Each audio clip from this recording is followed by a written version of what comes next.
in the whole 6010. Focus, fantasy focus.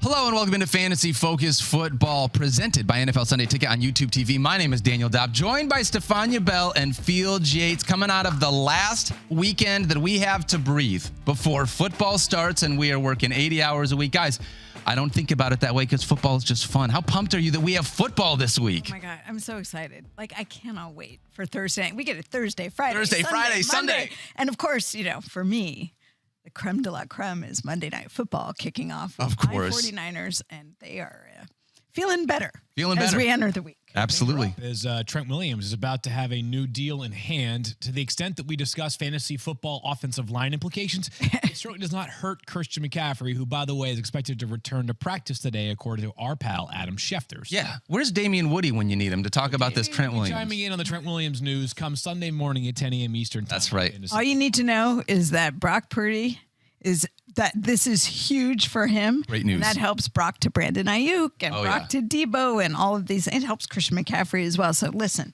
this helps all of your fantasy roster that has the 49ers on it by Trent Williams. 100%. And as big a news as the Trent Williams news was, we have even bigger news coming out of the weekend. So let's get this thing started with the opening drive.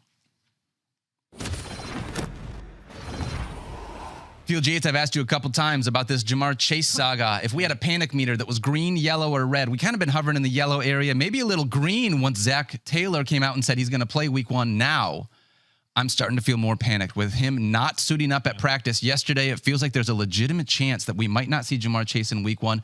How are you approaching Jahmyr Chase? Let's say this, for those that have not drafted yet. Let's say that you are having to go through your first round. Yeah. What are you doing if you have Jahmyr Chase potentially on your queue and you're trying to decide where he needs to go? There's still a chance a deal gets done. I don't know how big of a chance there is, though, Daniel. So here's how I'm approaching it. I think it matters what size league you are playing in, because the deeper the league, the more that first round pick is important to you, right? If you play in a 16-team league, you don't have a chance if you whiff on your first round pick. Sure. If you play in a 10-team league and you have the 9th overall pick in the draft and you take Jahmyr Chase and he is either unavailable in week one or for some period of time, you're still getting a blue chip prospect at pick number 11 or 12, right? Like, you're getting an awesome player at number 12. If you have the 9th pick in a 16-team league, think about that. You're not picking again until pick 24. So you have to be very mindful of what size league you're playing in. I think in a 10-team league, 9 is where I would take Jahmyr Chase. Okay. At the first 8 spots, and if you're telling me like who exactly is the cutoff point, I believe the 5 players we've been talking about all the time this preseason, it's the CeeDee Lamb, Tyreek Hill, Bijan Robinson, Breece Hall, and of course, Christian McCaffrey. Yep. And I think it's Amon-Ra St. Brown, Justin Jefferson, and also like those two, like, don't feel any concern about it. I think 8, I would lean towards one of 8. You could make a case for A.J. Brown, Saquon Barkley. The point is that, so maybe the answer is 8, right? But like those 7 guys that I mentioned, I think should be going ahead of Jahmyr Chase. Then it's a conversation in a 10-team league.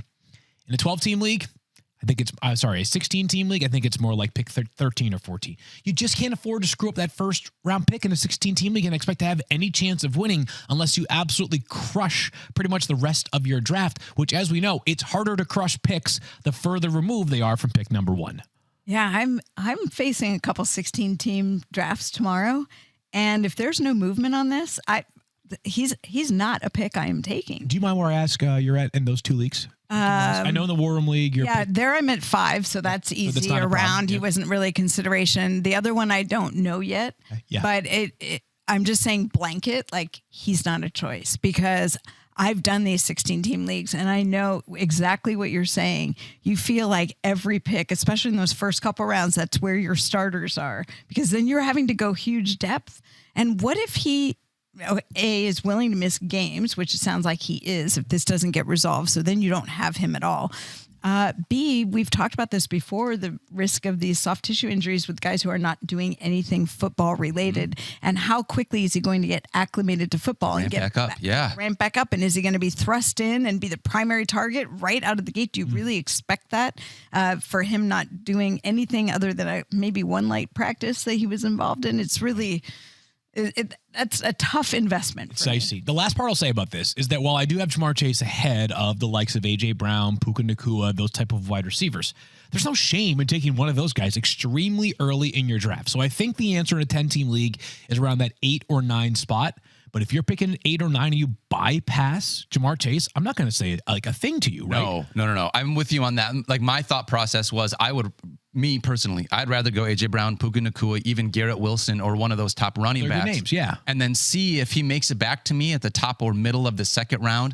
Because I just want to take the attitude of I want to be as risk averse as possible in the first round. Even in a 10-team league, I would like to see as much of my potential realized as possible. Yep. So knowing that there is so many things still up in the air about Jahmyr Chase and this situation, I don't think there's anything wrong. We would not bat an eye if someone decided to go with any one of those other incredible wide receivers or that tier 2 of running backs at that spot. Just be very mindful. If you take a Jahmyr Chase, like you want to then be careful about taking another player who's like entering the season with an injury concern. Maybe a Rashee Rice, who we know could eventually be suspended. I think it's after this year, but just be mindful of the risk you incur with Jahmyr Chase is going to influence the rest of how your draft plays out. Yep.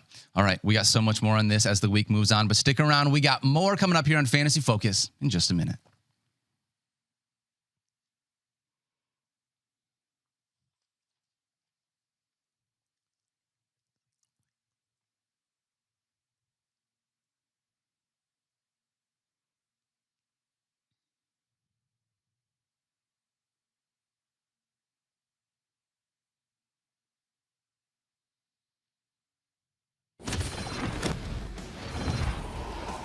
Back here on Fantasy Focus Football, Daniel Dopp, Stephania Bell, and Field Yates. Guys, football is upon us this week. We cannot wait.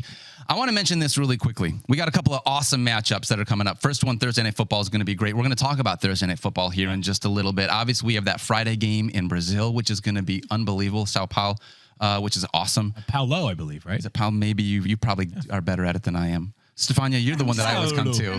No tweeting down there. All right. There's no Twitter allowed in Brazil right now, so your updates are going to have to be the old school way. You got to watch the game. Oh, I love that. I love that. All right, well, here's my question. We got a couple of awesome young quarterbacks that we are going to see go head-to-head against each other in C.J. Stroud and Anthony Richardson. I was doing Adam Schefter's podcast yesterday, and he threw out a stat that I had not heard yet. Let's hear it. 24 of the 32 starting quarterbacks in the NFL this year are under the age of 30. The youngest the position has ever been in the history of the NFL. I'm not sure that there are two better options when you look at that than C.J. Stroud and Anthony Richardson. Obviously, you have both of them. Field Sure about that? Not two better options under the age of 30? I mean, there's a handful of them that you can talk about. I was going to say, Chiefs fans, like, I think sometimes it gets a little, like the Chiefs fans who think that Patrick Mahomes is disrespected in fantasy football, like, gets a little bit overblown. Well, I would take Patrick Mahomes over those two guys. Okay, that's fair. I'm sure you're not going to have a better group of people that are under the age of 25 at least. Yeah, no, I get what you're saying. It's an embarrassment of riches in young quarterbacks in the world of fantasy football right now. And C.J. Stroud and I believe Anthony Richardson, two exceptional options, especially given their age. Yeah, you guys have been all over Anthony Richardson so far this year, obviously.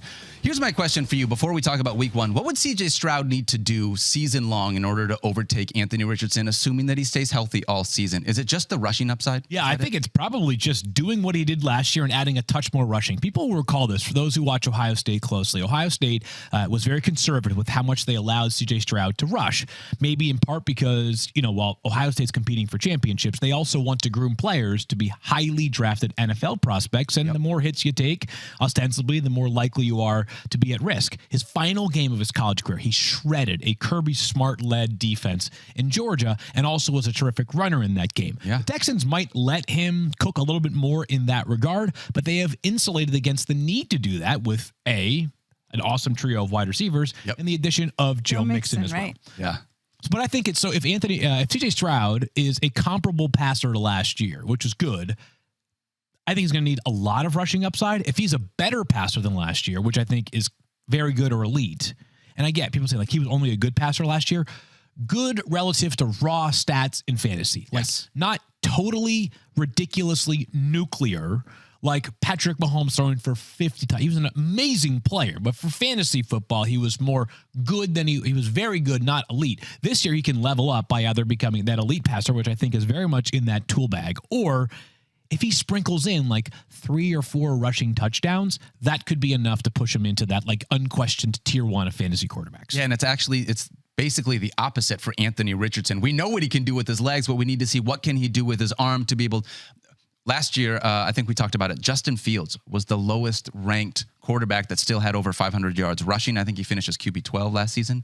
But if you can, is that total points or points per game? Do you know? I'd have to look. I can look while I'm looking this up. 6 games with 25 points. I know you've used that. I've used that. So yeah. But if you talk about Anthony Richardson being able to take the next step, it's being able to figure out what can he do with his arm on a consistent basis, Stephania. Yeah, and I'm not worried about his arm. I think that was the question in the offseason was he had this injury. In week 5, he goes out with an AC joint separation. It was actually more severe than everybody thought. So he had to have it surgically reduced, repaired, reconstructed. And what does he look like after that? Not all quarterbacks come back with a smooth return from this type of surgery. And he was throwing well, and he was throwing well early.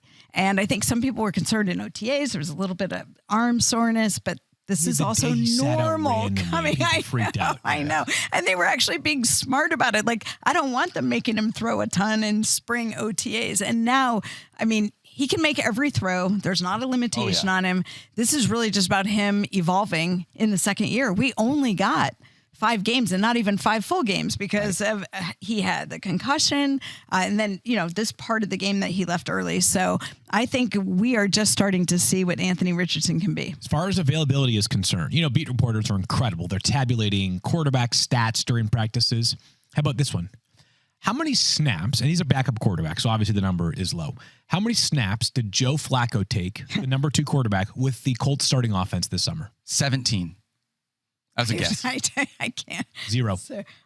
Seriously? Anthony Richardson took every single first-team rep this summer. So all that panic in June was quickly offset by 100% participation in August. I've said this, but I'll just finish my piece on it because by Sunday we'll have something to actually react to, is that Anthony Richardson being a surgical passer would open up the possibility of him being Cam Newton reincarnated as a fantasy football player. Love Cam. So fun. I've loved having Cam in fantasy football. And hopefully a little less Maverick. Than But I love Cam as a podcaster too. I'm a big Cam guy.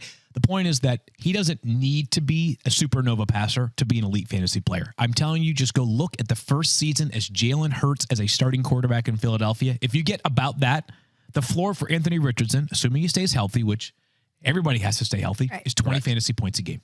I just meant, by the way, less Maverick like Cam. Part of his shoulder at the end was because he was diving with an outstretched arm. And I think Anthony Richardson, one thing you can say, given the history he's had, is he knows he has to be smarter about how he manages himself, like not diving into the end zone on an outstretched arm, for example. Cam and I, we have that in common, right? Yeah, you guys share your shoulder. I forgot. So, you now share your these DNA things. is very close Cam to each and other. We have pretty much nothing else in common physically. Cam is the most fashionable person I've ever seen in my entire life. I would do anything to have 1 million. Please come in fedoras and scarves. Oh, how great would that be? He's got too much swag for me to ever possibly imagine myself in the same planet or stratosphere as him. All right, wrapping this up. Yeah. Quarterback 11 in fantasy points per game for Justin Fields. 657 rushing yards. So having that rushing floor obviously elevated him on a points per game basis. Bad quarterback play. Bad quarterback. Turned into 11th best in fantasy football play. Just keep that in mind, people. I don't care if Anthony Richardson looks like Joe Montana on Sunday or he looks like Justin Fields. I care about whether he gets you 20 fantasy points, which I think is possible. All right, so these two teams are playing against each other this week. We'll obviously dive in a little bit more later on this week, but I do want to ask you this. Obviously, Michael Pittman, with where we drafted him and what he is, he's going to be a lock it, set it and forget it starter for week 1. But if Josh Downs doesn't play, Stephania, you thinking about Adonai Mitchell as someone that's potentially a deep flex play? You guys been drafting with me? You didn't realize I've drafted him in every single league because of the value where you can get him. And I think people largely missing out on the fact that he could be the wide receiver 2 starting in week 1. Josh Downs had the high ankle sprain. His status still to be determined for week 1. But even if he were able to make it back, I'm not sure that he takes full complement of reps. We like the way Adonai Mitchell plays. He's big. He's physical. I think he's developed chemistry with Anthony Richardson. I think he has value even when Josh Downs returns. But I think the value goes up in the absence of him. I think week 1, it would be tough for me to want to start him unless I'm in a league that starts 3 wide receivers and 2 flexes. There's just so many good wide receivers. And having not seen him yet, there's a lot of different other people I would probably put in front of him, but I definitely love Adonai Mitchell, not just in week 1, but potentially the rest of the season. This is like he's one of our favorite pre-week 1 waiver wire ads. Yes. Right? Like Yes. I would not be starting him as well unless pressed into in a very unique, Very setup deep league or But, something like a that. 10-team Deep league. league. Yep. He will be on my bench, but like, you know, in soccer when they have the players starting to warm up on the sideline because you might bring him into the game. That's him. AD will be running wind sprints on the sideline just in case, because we might crank him up as soon as week 2. 100%. All right, let me ask you this. Texans wide receivers field. I know where we landed on things based on draft order, but let's say week 1. If you're going to start one of these wide receivers, is it Nico Collins or is it Nico Stephon Diggs. I'm starting It's both Nico. of them. Okay, like, you're starting both of them. You get, like Mike and I and you and I, and I think all of us. I think I'm on Stephon Diggs Island by myself, but I'm still starting both of them. Like, you know, it's like I've got Stephon Diggs wide receiver 16 and Nico Collins wide receiver 18. Whoa, big You're starting both of them, but for the purposes of board bets and planting a flag, I've planted my flag on Stephon Diggs Island. I'm comfortable with that, but both of those players are top 20-ish options in week 1 of wide receiver. Yeah. Tank Dell feels like a little bit more of a dart throw, just figuring out what that wide receiver 3 is going to look like in that offense, but it has nothing to do with his skill set or his chemistry with CJ. It's just there's a lot of mouths to feed. We also mentioned Joe Mixon, and we didn't even talk about him. So. Yeah, you'll be starting him too, Yeah, right? you're starting Joe Mixon. Of course, yes. Yeah. Tank Dell is one of those where, like, again, week 1, don't overthink things, folks. It's week 1. You're like, you know, if you drafted a guy high, you're starting that player most likely, right? Tank Dell is going to be one where you in my view is that Tank Dell is going to be a player you have to get used to it. It's going to be a wave. And week 1, the wave could be 4 catches for 78 yards and a touchdown. And you might be saying to yourself, I've stolen him. Now, if he's playing every single snap and playing more than either Stephon Diggs or Nico Collins, then you may very well have stolen him. But if it's 4 catches, 72 yards, and a touchdown, or whatever I said before, and he's playing 50% of the snaps, then I might tell you, it was awesome, but be prepared. It may not be this awesome every single week, and he's still, for rankings purposes, going to be wide receiver 3 within that Texans offense. I think that's the thing. He has the most volatility week to week of all their receivers. And we saw last year when he skyrocketed a couple weeks before he got hurt. Well, ideally, these Texans run the most 3 wide receiver sets in the NFL. If they are at all thinking about us here in fantasy football, that's what they're going to do. Them and the Bears and the Seahawks, I'm into that. All 3 of that. Love it. All right, when we come back, we are going to do a Thursday night preview, Chiefs and Ravens. Stick around.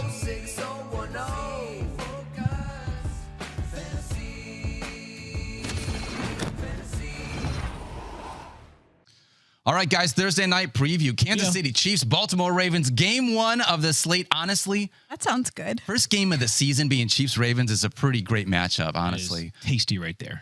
You're starting both of these quarterbacks. Can I ask you this? You're starting both Lamar Jackson and Patrick Mahomes field? Yes. Yeah, you got are. on a limb. I thought about it. I consulted with the cabinet this weekend, the cabinet of my 2 daughters. Who, That's right. One of them can talk, one of them can't yet, and they both agreed. She can point. Yes. She can point. That's right. She can eat. That girl can eat. That's it. I don't want to disrupt the show, but holy cow, I've never seen a 1-year-old eat like Palmer does, who's tiny. She's like 20th percentile, and she ate like 9 hot dogs this weekend. Wow. And a cheeseburger. I'm like, girl, it's okay. Wow. Gosh, Kobayashi 2.0. I don't remember the last time I could be able to eat 9 hot dogs and a cheeseburger without worrying about it for months. All right, let's talk about this. Obviously, you love both of these quarterbacks. It's just going to be fun to be able to watch them more than anything. You're starting both of them if you drafted them. There's no questions there. And at the running back spot. It'd be a good board bet, though. Mahomes versus Lamar for the season.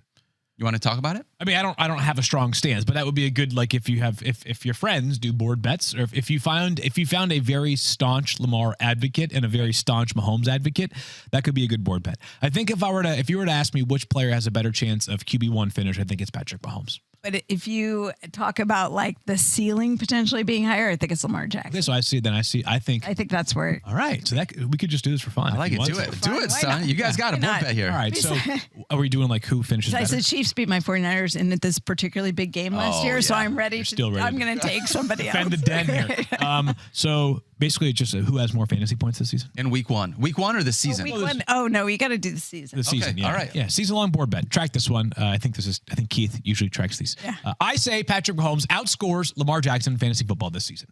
I say Lamar Jackson outscores Patrick Mahomes in fantasy football this season. Put it on the board. Put it on the board. Thank you, Daniel, for that.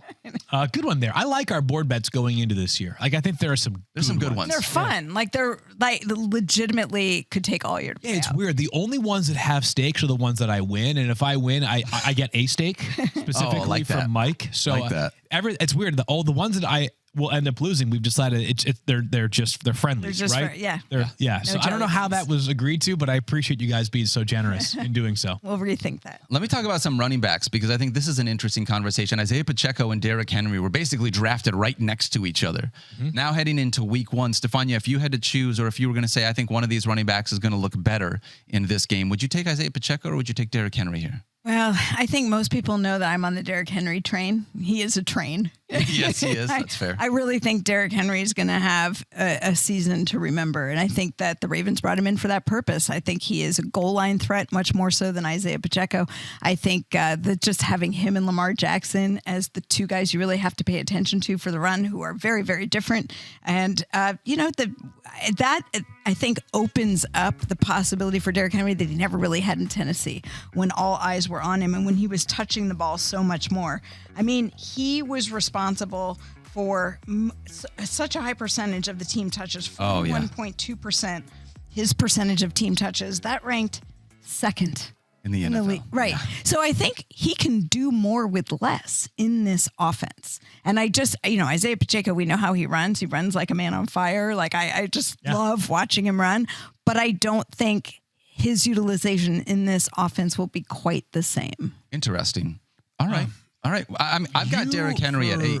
Yeah, you have him as RB8 this week, which is a handful of spots ahead of ESPN consensus. Is that a reflection? So I think the reason why Derrick Henry is a little bit lower this week is because this is a week of great offenses taking on great defenses across the board. We have this game to start the week.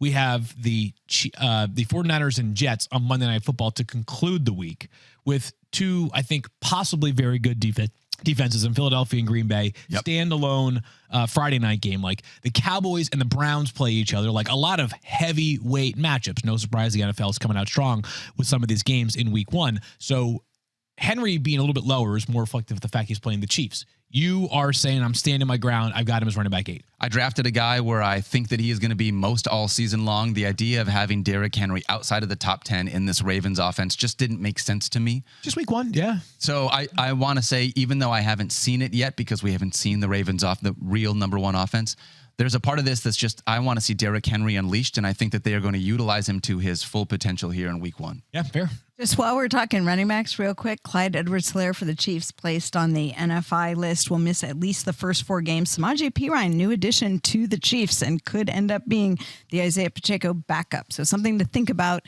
if you are drafting in fantasy. We'll see how much utilization he gets in week one. He obviously just arrived there, but it sounds like they expect that he could play. Yeah. I think Samaje Perine will play Thursday night. I think he'll be active. It may not be, a ton of snaps, but he'll play. Carson Steele. I don't know. The internet wants Carson Steele. They don't want. Well, it's fun. Just as a point of clarity, I don't think people misinterpreted this, but just to note, while Daniel has Derrick Henry 5 spots ahead of where I have Derrick Henry, we both very much are starting Derrick Henry. Yes, we are. Yes, we are. Running back 8 versus running back 13. I think that's actually a good point that we'll hammer throughout the week. And then again on Fantasy Football Now that I think is important is it's week one. There are players who are in really bad matchups this week, as I was just describing, right? Like I think of probably the most notable one in that regard is Dak Prescott, where he's playing the Browns, who were so good on defense last year. But the question I have is like, are you really sitting Dak Prescott in week one?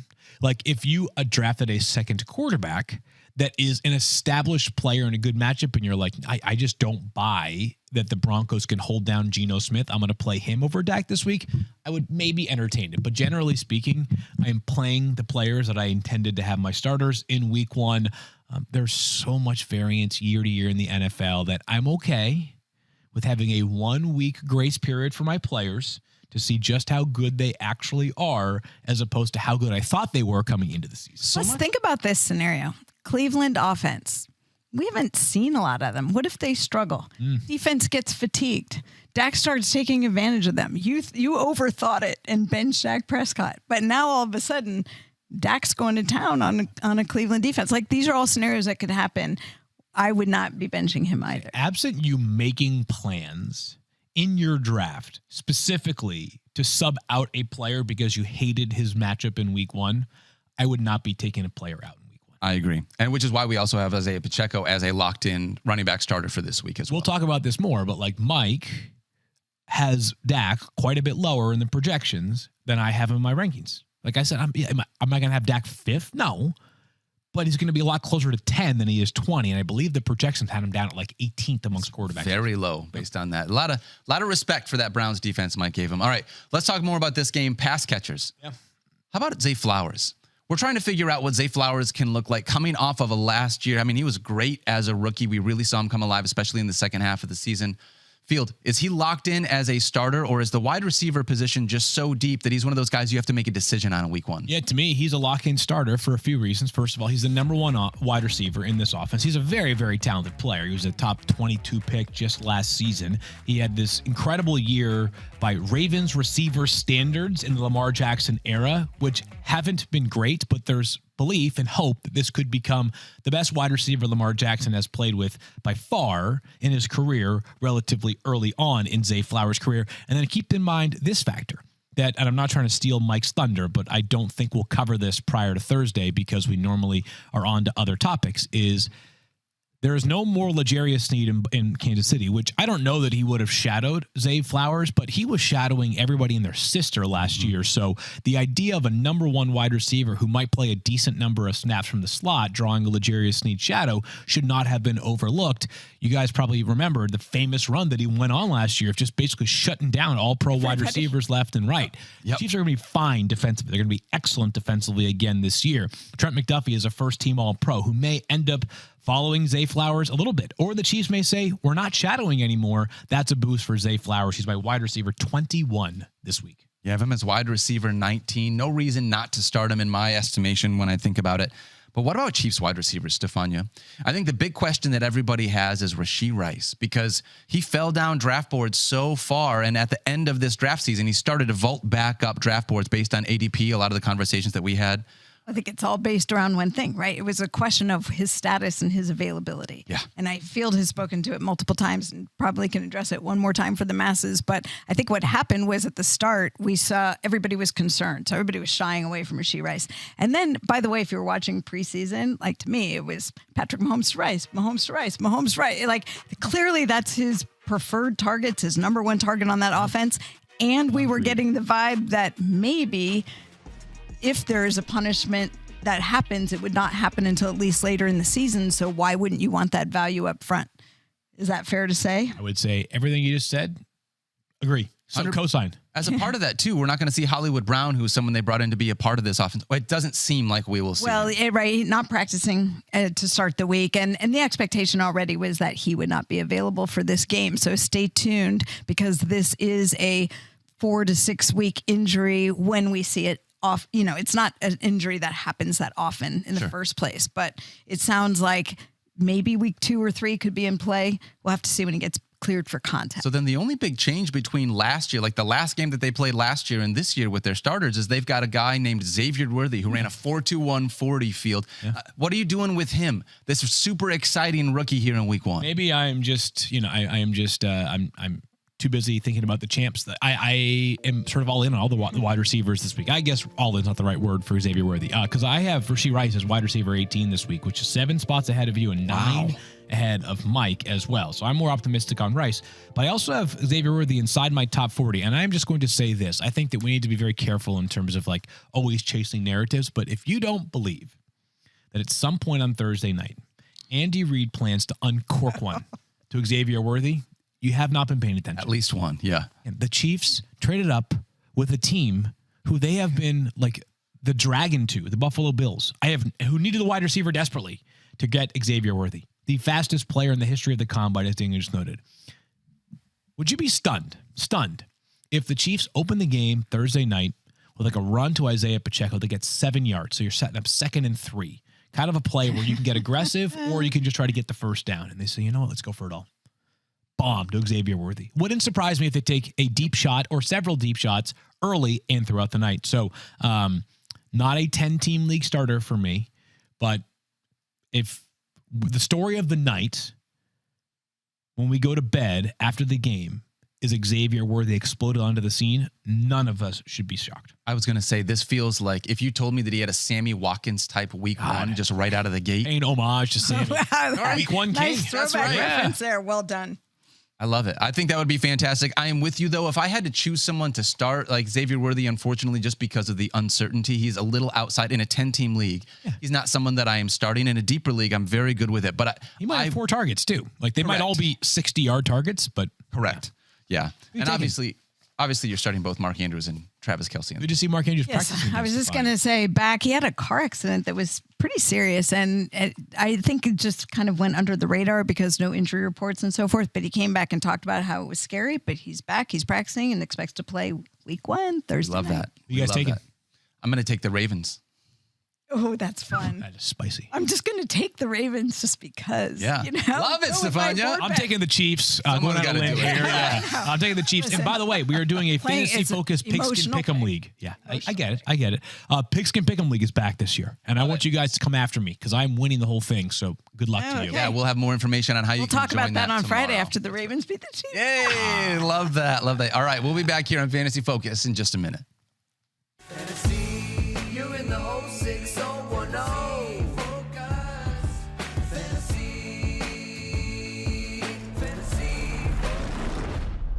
All right, now it's time for Dynamic Duos presented by NFL Sunday Ticket on YouTube TV, and we are talking about a couple of running backs. I did not create this segment. I was for just what going to it's worth. say, You sure about that? You I think did you not scripted this out? Our producers did this without my knowledge, although I definitely co-sign on it, as you had already said earlier this show, Field. Let's talk about the Detroit Lions running backs, because I'm not sure that we're going to have 2 potential top 25 running backs from the same team again this year. Last year, you looked at potentially Devon Achane and Raheem Mostert. I don't think Raheem Mostert gets there this year, but I do believe that Jahmyr Gibbs and David Montgomery can be absolutely lights out fantastic. Lions have had 2 top 20 running backs in back-to-back seasons. Field, is there any reason, and I realize what this means, but is there any reason why they couldn't do that again this year with their offensive line and what these 2 guys bring to the table? No, it's normally kind of tough to chase some of the outliers that we have seen from Detroit in back-to-back season. I'm not talking about as much Jahmyr Gibbs as I am David Montgomery, who took over the Jamal Williams role, where it's basically minimal factor in the passing game, but absolute hammerhead at the goal line. And yet the Lions have this elite offensive line. They have a quarterback who is not going to run the football, so there's no threat of like a 3-yard quarterback sneak. Any quarterback can execute a 1-yard quarterback sneak if they have the football at the 6-inch line. But yeah, David Montgomery should push comfortably for 225, 250-ish carries. And the chance for 10 touchdowns is definitely in play as well. Much more so than I think the average running back has 10 touchdown upside. And with Jahmyr Gibbs, it's been said several times, and I think that sometimes when you hear players talk about these aspirational goals during the offseason, you have to be you have to be aware of the fact that, of course, every athlete has confidence, right? But on the same offense, I think I saw that Jameson Williams wants to lead the league in receptions and receiving yards. I hope he does, but receiving yards and receiving touchdowns. Okay. He doesn't care how many receptions he has. Okay, which is awesome. But I'd also be happy if we just got a nice, consistent season from J-Mo. If he had 60 catches this year, I'd be pumped, right? When Jahmyr Gibbs talks about the possibility of doing something like 1,000 and 1,000, or being a 1,000-yard rusher and a 700-yard receiver, I think it's within his bag. So Absolutely. I'm super confident in the player. Yeah. Let's not forget that last year, it took a while for them to unleash Jahmyr Gibbs. And for those of us who had drafted him as our starting running back in deep league, like I did. War Room League champion, Stephania Bell. Right. Thank you very I much. mean, It's your I legal wasn't name. going to say it. After the We'll name say it change. for you. Yes. No problem. But the thing is, I did it because of the potential and what you saw hints of during the preseason. But there was this hesitancy, and it sounded like the Lions, Dan Campbell would talk about, they wanted him to get adjusted to being in the NFL. They were bringing him out slowly, and then once they took the top off the bottle, it was unbelievable what he did. So when you look at his stats at the end of the year, you have to keep in mind that they were holding him back a little bit to start the season, and much more rotation with David Montgomery. I think one of the best stats for Montgomery, if you're wondering about him, Field alluded to it with all the touchdown potential. He was 4th in the league with rushes inside the 5-yard line. Yes, he was. So when they are close, that's who they're going to. Jahmyr Gibbs is not that guy. 4th in David rushes Montgomery is inside that the guy. 5, 4th in rushing touchdowns last year, tied with Gus Edwards. Only 3 other people in front of him because of 13 that. total, yeah. Yeah. Just 16 catches from Monty last year, which, again, you're not typically looking for running backs who that is a reasonable expectation, again, because they have Jahmyr Gibbs and Jared Goff has Amon-Ra St. Brown, Sam Laporta, maybe a breakout season for J-Mo, et cetera. Yeah. But because of the touchdown equity for David Montgomery, I think it's in play here. I also, and Stephania, I'll let you take it from here. It does not sound like there is injury concern for Jahmyr Gibbs going into week 1 after missing some time in the preseason. Yeah, he listed with the hamstring injury. And again, we don't know the severity. In the preseason, they really don't have to tell us much about it, but they were holding him out of practice, as teams often do when it's the preseason. They don't want it to turn into something bigger. Back in practice this week. No question about his status for this week's game. I saw during Dan Campbell's press conference, I think it was Sunday or Monday, that there was only player who was iffy. There's only one and it was iffy. It was iffy. It was iffy. Yeah, that was yesterday. Iffy is iffy. But iffy is iffy, yes. Other than that, Jahmyr Gibbs, Sam Laporta, who both missed time because of hamstring issues, both expected. Let me ask you 2 questions here, Field. Do you think it's in the possibility, like the range of outcomes, yes, for Jahmyr Gibbs to finish as RB1 this season? Yes. It's in the range of outcomes. Again, being in the range of outcomes, it does not mean it's a guarantee by any stretch. It just means it's a non-zero chance. I think the way that here's the way it gets there. Is Christian McCaffrey was by far the best running back in fantasy last season. His receiving, relatively speaking, was modest. He had only, and this is ridiculous, only 67 catches. Oh my gosh. If Jahmyr Gibbs gets the 85 catch treatment this year, right, he does not need 250 carries to go along with it. If you turn 85 catches into 812 yards and 6 touchdowns as a running back, that's a real path towards potential RB1 season. Yes, totally with you on that. Yeah. All right, so let me say it more. Yeah, I'm just keep giving it to me. I'm fine with that. Let me ask you this. If David Montgomery were to miss time, I don't know that Jahmyr Gibbs would vault up that much higher in his rankings because we already have him as basically a top 7, at least a top 10 running back on a weekly basis.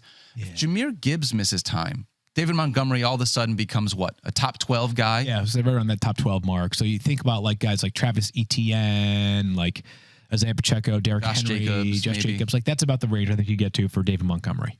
Either way, this is one of the best duos of running backs in the NFL. Both of these guys are absolutely fantastic. Some would say dynamic duos as well. When we come back, we got more from Answering the Bell, but that was Dynamic Duos presented by NFL Sunday Ticket on YouTube TV. NFL Sunday Ticket and YouTube TV are the perfect pair for watching NFL games on Sunday. Yeah, they're the perfect pair. You get to actually watch the game. So shout out to YouTube TV and NFL Sunday Ticket. I promise you it is worth the money. We'll be right back. You're in the 06010.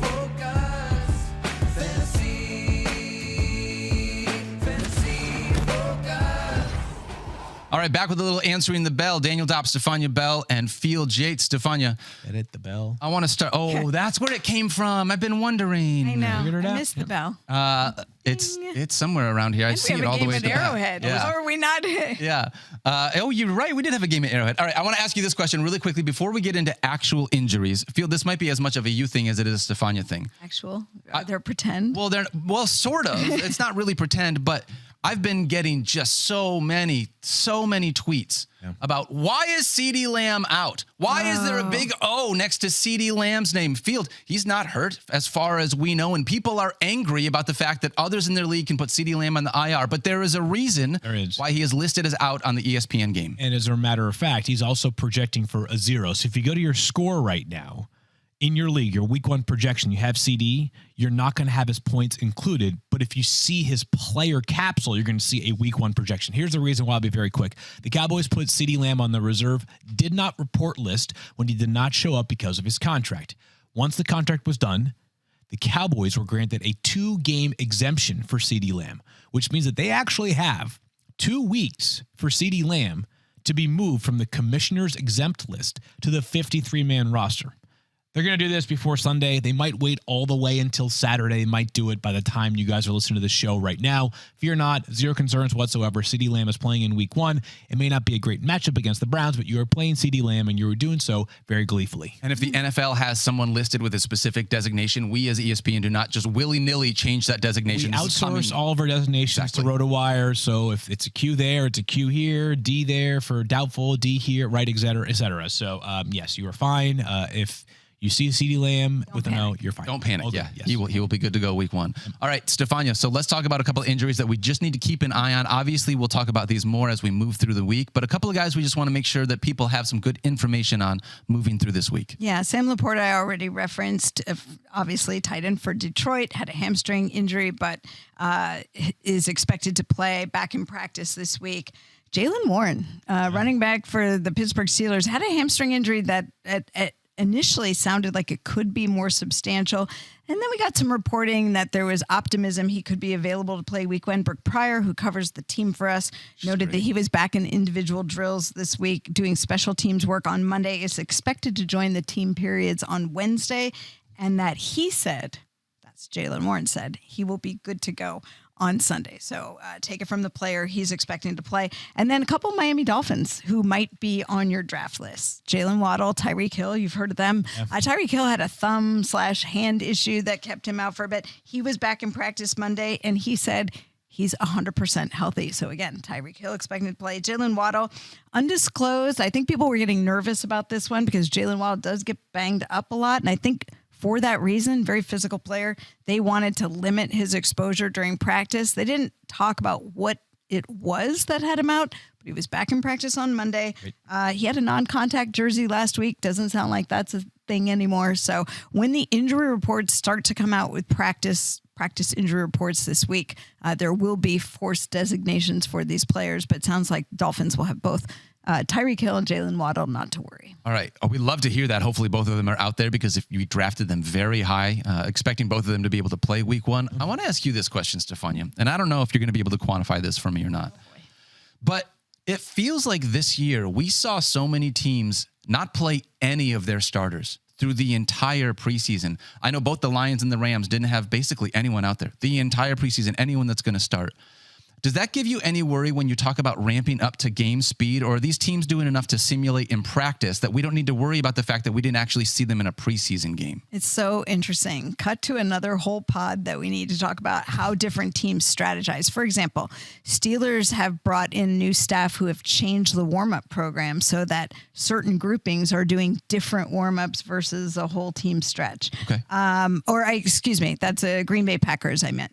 The Green Bay Packers doing that. So they have different positional groups doing different types of warm-ups. That's not something they did last year. You have some teams where there's a philosophy, including the Chiefs, like Super Bowl champions. Why do they need to play their starters? But they really believe in getting the whole groove down. There's a routine to not just getting in the game, but getting dressed, getting the uniform on, the pregame preparation. It's something that you go through that becomes part of the whole muscle memory so that when you hit the first week of the season, that's not foreign. Mm-hmm. Then there are other teams who are scared based on injuries they've had previously, and they don't want to take that chance. And they say, we're going to wait till the season actually begins. So there's really a philosophical thing that happens. And you've heard a couple players speak out and say, I would have liked to have get some more reps, but they wanted to hold me back, kind of protect me from the injury exposure.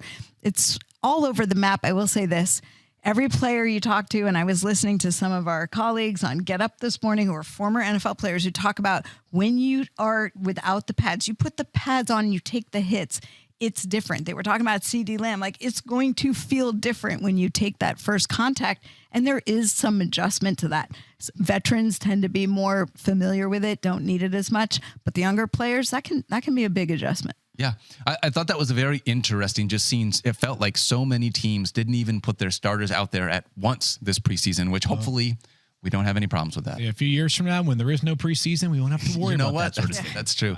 That's a reference to the fact that I do believe we're headed for an 18-game schedule with 0 preseason in the relative near future. By the way, don't tackle someone without pads. That's That's a fair thought. Good injury advice from Field. I did see this too, and this has nothing to do with fantasy football. I just want to shout it out real quick though. Kylan Granson is going to be the first player to wear a Guardian cap, it sounds like, in regular games this year, which I don't know what the statistics are on Guardian caps and how they keep people down, but I was just excited about the idea of just less potential head injuries. Hopefully we continue to get in that direction. I will say this, I'll revisit it a little bit later. There are players who are choosing to adopt the Guardian cap for gameplay because it will be allowed into gameplay.